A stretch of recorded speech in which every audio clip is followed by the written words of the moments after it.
Later that day, Koki Lagilos was found dead on a side street with 22 stab wounds in his body.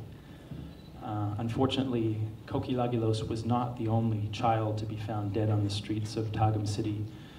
Later that same day, Maki Lamungtad, a 12-year-old, was found dead on a side street with a gunshot wound to his head. These killings that I just described were not random acts of violence. They were, according to more than 2 years of Human Rights Watch research and interviews with more than 36 witnesses, police officials, government officials, relatives of the victims, and former gunmen, these killings were part of a pattern. They were calculated, premeditated brutality that was perpetrated by a death squad. A death squad that our research indicates, based on extensive interviewing, was organized, equipped, and financed by the former mayor of Tagum City, Ray Ui, his top aides, and with assistance from an active complicity of the local police.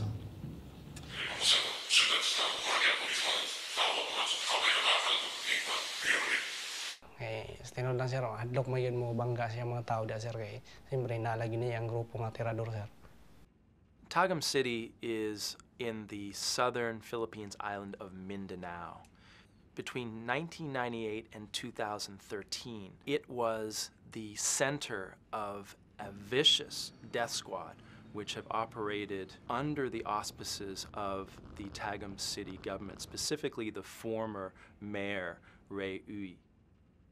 Mayor Ui organized the death squad as a means to rid Tagum City of what he referred to as weeds, what he saw as undesirables, street children, petty criminals, alleged drug dealers. And in most cases, these killings were perpetrated in broad daylight, in complicity and at the knowledge of local police.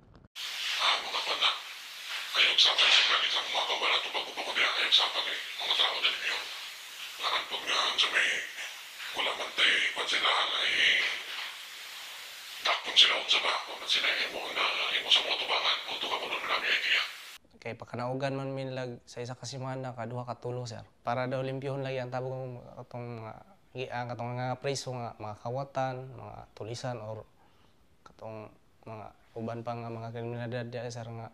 Mayor Ui created an official cover for the Tagum Death Squad. He employed the Death Squad members in something called the Civilian Security Unit within City Hall in Tagum City. As members of the Civilian Security Unit, the Death Squad got government-supplied handguns, they got government-supplied motorcycles, all the equipment they needed to perpetrate these killings. Kuwan na sir, amo lang sir, makatarbaho mi sir. Nami sweldo sa city. Ako, sa isyu po ko diha. Nagay ko sweldo po nga permanente sa akong pamilya sir. Romnick Minta is one of 3 former Tagum Death Squad hitmen that Human Rights Watch interviewed and who gave us a forensic accounting of how the death squad works. Dili man nagikan yun sa mga sir nga mga text message sir kung dili kang mayor man yun nagikan sir. Gikan ka mayor sir, i-text niya kang i-forward niya ang text kang Ruli sir niya. Si Ruli pang forward na sa mga sir. Niya ipaasa pa ipatarbaho na sir. Pag humagtarbaho sir, ma-text mi kang Ruli or kang CEO sir nga sir, umana to atuan ang trabaho karon sir. Mo reply ra si Emir okay. Ara sir, madto mi silang balay sir mo to. Nay additional ta 5,000 kada ulo dia sir. Si Mayor sir, mismo sir. Paragan sir. Yes sir. Around 2005, Death Squad members started to freelance their contract killing activities and began targeting other individuals in the community. And as a result, we had victims including a judge, a journalist, a local tribal leader. Nikalit lang nga na ining buto. Nya, abi na ko pagtuon ako, nga naplatan lang mi. Karon ning anak ko sa akong ulo nga Pagka na ako, nagdunggan naman na ako nga nag-ana na iyang dugo nga, nagdungoy naman siya. Nakabantay ko nga doon ay motor nagsig sunod-sunod na ako. Paglingi na ako sa side mirror, dool na magyugay sila.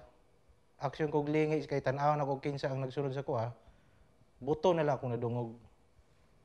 Gipusil ko nila sa ikaduha ka igayon. Relatives of victims or eyewitnesses of Tagum Death Squad killings were very often intimidated by the police into not complaining and into not filing police reports. Kapag may isa ka insidente niya, mag-witness mo na siya. Kusog na kung ma-fight sa kaso against dito sa nakita niya kung kinsa. Kata siya nagkidling tao kami mayor. Kata siya tabang. Gibirahan ang tabang. Ana man sila nga, kinahanglan daw may mananghid sila ha, para makabalo sila kung kinsay na trabaho, para dili lang po daw maimbestigahan pa.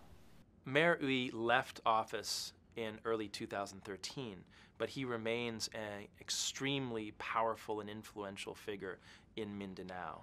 But the fact is that he is implicated in extremely serious crimes in the operations of the Tagum Death Squad. President Aquino needs to make clear, explicitly, loudly, and repeatedly, that this type of extrajudicial killing approach to crime control is unacceptable in the Philippines. Our allegations today in this report break new ground in the sense that we provide a direct link between a local government official and the activities of men who were tasked to kill their fellow citizens extrajudicially. This is new and this is profoundly disturbing.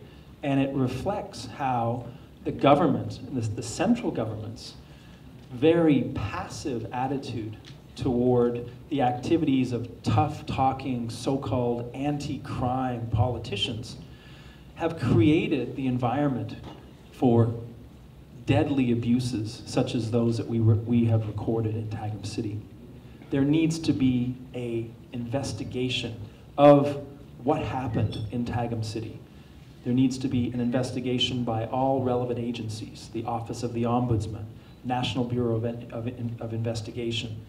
There needs to be a top-down probe of what went wrong in Tagum City and how it can be fixed.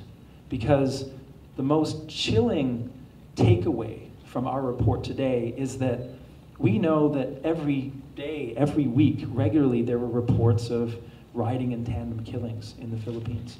And what we've revealed today indicates the need for the government to find out who orders these, who are the masterminds, who is financing these. But essentially, the fact is that the Aquino government has failed to take the decisive action needed to indicate that it really is serious about tackling these problems.